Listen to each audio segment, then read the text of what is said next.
You wake up on Monday morning with a knot in your stomach.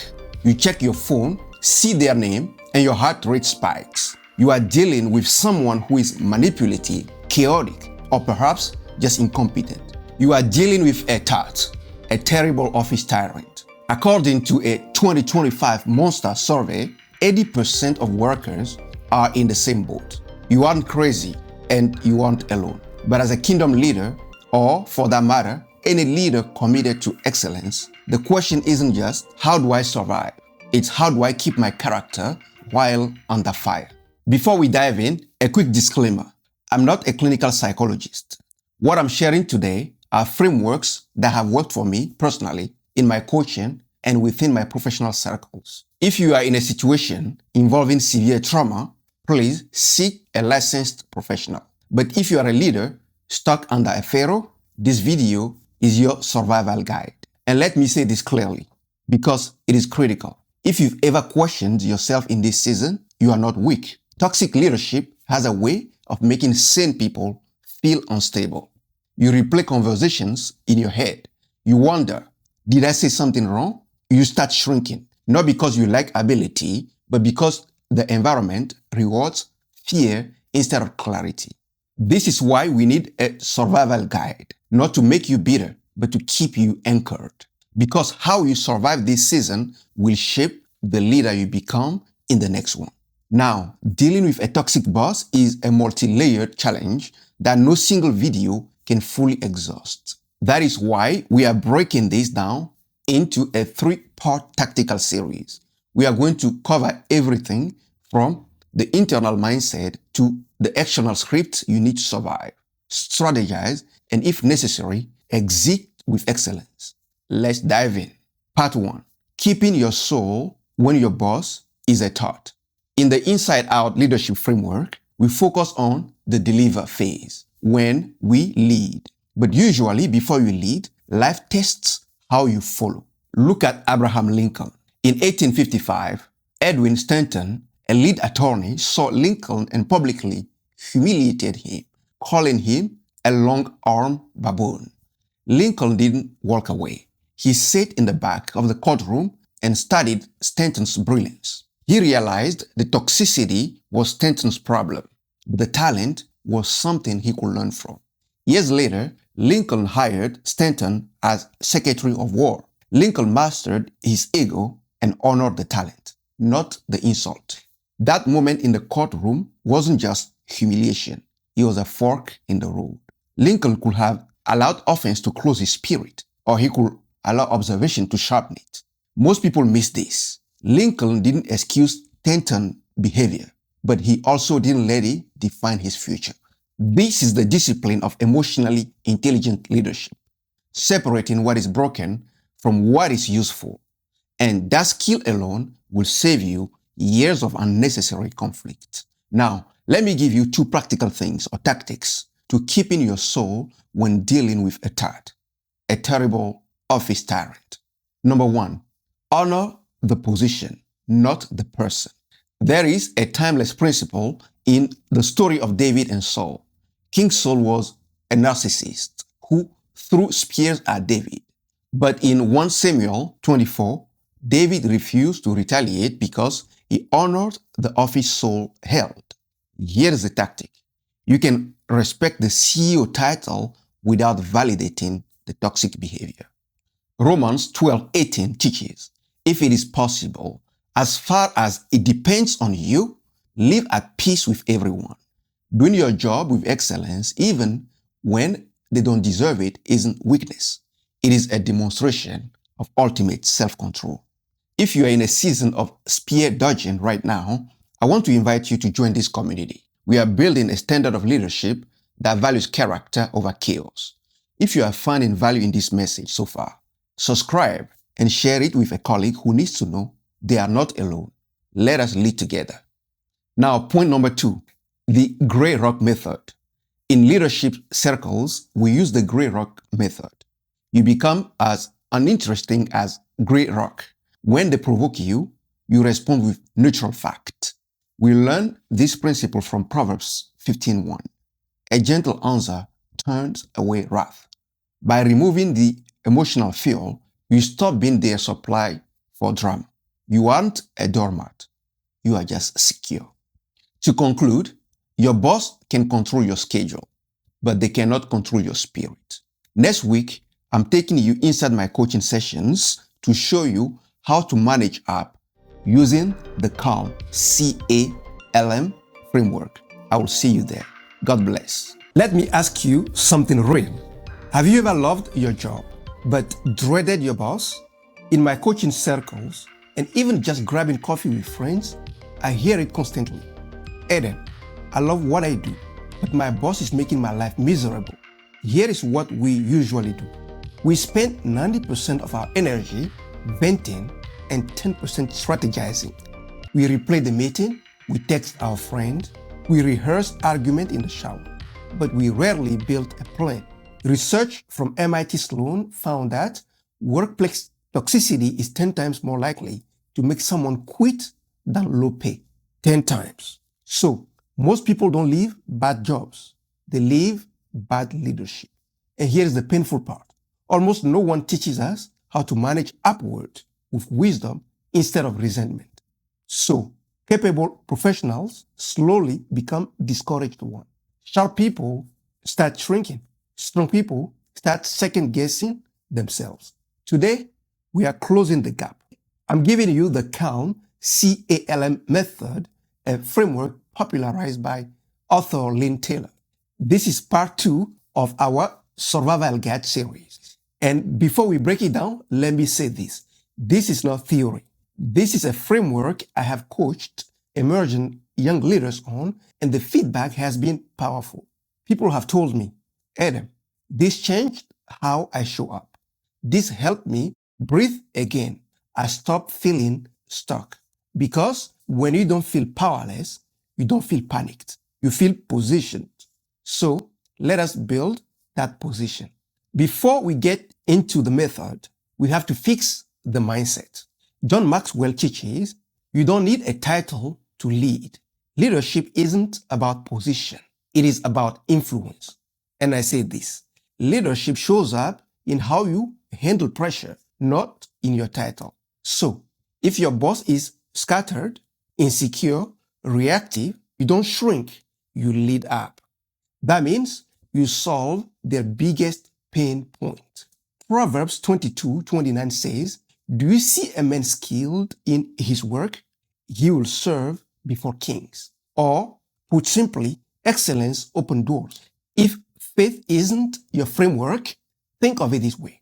In any system, corporate, non-profit, startup, the person who consistently solves problems becomes valuable. And valuable people get access. If you become the calmest problem solver in a chaotic room, eventually decision makers notice. Leading up doesn't mean excusing poor behavior. It means refusing to let dysfunction dictate your development. And here is something most people miss. Many difficult bosses aren't evil. They are anxious. They are overwhelmed. They are afraid of looking incompetent. When you address the fear behind the behavior, the temperature in the room often drops. Not instantly, but gradually. That is where the CALM framework comes in. So let's start with C, communicate. Most conflict grow in confusion. So we use the clarity script. If your boss micromanages instead of silently boiling, try this, for example. I want to make sure I'm hitting the mark. Instead of hourly check-ins, can we agree on a 4 p.m. update or whatever time is appropriate in your case? Notice what you did. You didn't accuse, you aligned. You replaced anxiety with a system. Friendly tip, pay attention to your systems. They are your secret leadership shield. I digress. Back to it. Micromanagement is often rooted in fear, not malice. When you provide structure, you soothe stress. Clarity creates calm. Calm builds credibility. It is like turning on the light in a messy room. The monsters shrink when the lights come on. Next, A, anticipate. Colossians 3:23 says, work at it with all your heart as working for the Lord. In other words, work with integrity even when no one is clapping. Or in practical terms, be the person who thinks ahead. If your boss panics every Monday, send the report Friday. If they hate surprises, preview update early. If they obsess over details, attach the backup document before they ask. Anticipation turns you from reactive to reliable. And reliability quietly builds trust, even with insecure leaders. Think of it like weatherproofing. You don't wait for the rain to fix the roof. You prepare for the storm. That is maturity. That is foresight. That is leadership. Now listen, applying this takes mental energy. It is easier to complain than to calculate, easier to vent than to build. But if this framework is helping you see a way out of the chaos, hit subscribe. We talk about these shifts every week because staying strong in difficult environment requires skill, not just stamina. Now, let us finish strong. Next in our CAL method is L for life. Of course, internally. Proverbs 17:22 says, a cheerful heart is good medicine. In other words, your internal atmosphere affects your external endurance. If faith isn't your grade, think psychology.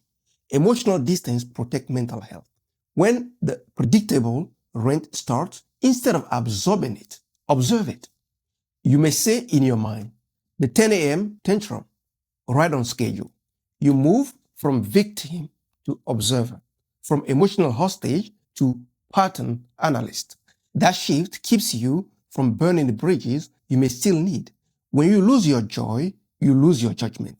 So, protect your internal climate. Next is M, manage up. Become the fixer. If you make your boss look good to their boss, they begin to depend on your competence.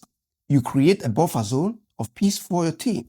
You become the stabilizer, the steady sail in shaky winds. In any organization, the person who reduces chaos increases influence. And influence is leadership, even from the middle.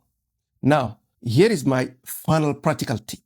Every communicate, that's the C in the CALM, should be followed by documentation. After meetings, send a message like this. Just to clarify, we agreed on A, B, and C. I will deliver by Friday. Not defensive, not dramatic, just clear. As Patrick Lencioni says, accountability is the cure for dysfunction. Now, let me speak to you directly. Some of you are exhausted. You are replaying conversations at night. You are walking into meetings with a knot in your stomach. You are wondering, is it me? And the longer it goes on, the more it chips at your confidence. You start shrinking, overthinking, second-guessing your value. And if you don't address it, it turns into a quiet burnout. A word of comfort. You don't have to figure it out alone. Twice a month, I host a free leadership webinar where we break down real workplace scenarios like this one, live. We workshop them. We build strategies every other Tuesday at 4 p.m. Pacific time, 7 p.m. Eastern time, and 12 a.m. GMT. I created it specifically for emerging leaders who feel stuck between pressure and potential. I know what it's like to navigate difficult leadership. I've lived it, and I don't want you shrinking when you could be strengthening. So, if this resonated, join us. Link in the description. You may not control the storm, but you can adjust the sails. Next week, we will talk about the exit strategy and the 4-letter word you need to remember. Until then, lead well. Sometimes, staying isn't loyalty. It isn't faithfulness. It isn't strength. Sometimes, it's just staying. And if an environment is destroying your health, draining your joy, or forcing you to compromise your values, don't get extra point for enduring it forever. You have a responsibility to live well. Today, I want to show you how to walk away without bitterness, without burning the bridges, but with your head high. There is a powerful moment in history that illustrates this. Frederick Douglass was once sent to a so-called slave breaker named Edward Covey. Covey's assignment was simple: crush his spirit, break his confidence, break his identity, break the man. But something happened. Douglas realized his soul was worth more than his situation. And at the defining moment, he resisted. He stood his ground. And eventually, he made his exit. He later said, "You have seen how a man was made a slave. You shall see how a slave was made a man." Sometimes, living is not weakness. Sometimes, living is the most courageous act of leadership you will ever perform. Many years ago, I was working under a leader who was incredibly difficult. Every day felt heavy. The environment was tense. I felt stuck. I remember driving home one evening thinking, I need to get out of here. But how? Was I quitting too soon? Was I being emotional? Was I lacking resilience? I was confused. Thankfully, during that season, I had a mentor, someone older and wiser, who sat me down and said something that changed how I think about exit decisions forever. He told me, living is not emotional. Living is strategic. But you never leave empty-handed. He taught me principles. I've shared them in coaching rooms since then and over time, and I summarized them in a way that is easy to remember. Before I give you that framework, let's ground this in something deeper. 1 Corinthians 6:19 says, "Your body is a temple." That is not spiritual poetry. Practically, it means this: if a workplace is making you physically sick, emotionally unstable, constantly anxious, or damaging your family, you are neglecting the most important leadership assignment you have. Number 1, your health. Number 2, your home. Number 3, your character. There is also a moment in Matthew 10:14 where Jesus tells his disciples, "If they don't receive you, shake the dust off your feet." That wasn't about quitting when things are hard. It's about recognizing when your presence is no longer productive. Practically speaking, don't stay where you are merely tolerated. Go where your contribution is valued. Discernment is not disloyalty. So, here is the framework my mentor helped me shape and what I now teach. When it's time to exit, remember seed. SEED. You never just leave, you plant. So let us walk through the seed principle. S is for steward. Steward your heart. Your heart belongs to God, not to your boss, not to a company, not to a title. Protect your integrity. Protect your spirit. If you live bitter, you didn't steward well. Next is E for evidence. Be a person of truth. Proverbs 12:22 says, "The Lord's delight in those who deal truthfully." Practically speaking, document your work, keep records, and communicate clearly. When it is time to leave, you don't leave with accusations. You leave with evidence. Truth protects you. Next is E for elevate. Don't stoop. If they scream, you whisper. If they gossip, you stay silent. If they manipulate, you stay consistent. Elevation is discipline under pressure. Anyone can react. Leaders respond. Last but not least is D for discern. James 1:5 says, "If anyone lacks wisdom, ask and it will be given." There is nothing mystical about this. In fact, that is very practical. Pause, pray, seek counsel, ask, is this a season to endure or to grow? Or is my assignment here finished? Every workplace is a classroom, but you don't stay in third grade forever. When I finally exited that difficult environment, I didn't explode. I didn't send a long emotional email. I prepared, I documented, and I finished strong. I thanked them and I walked out with clarity. And here is what I learned. You don't win by escaping. You win by exiting correctly. Because how you leave one room determines how you enter the next one. This is the end of this series, but it might be the beginning of a decision for you. If this series on surviving a toxic work environment or boss gave you courage or clarity, or even just language for what you have been feeling, share this playlist with someone who needs it.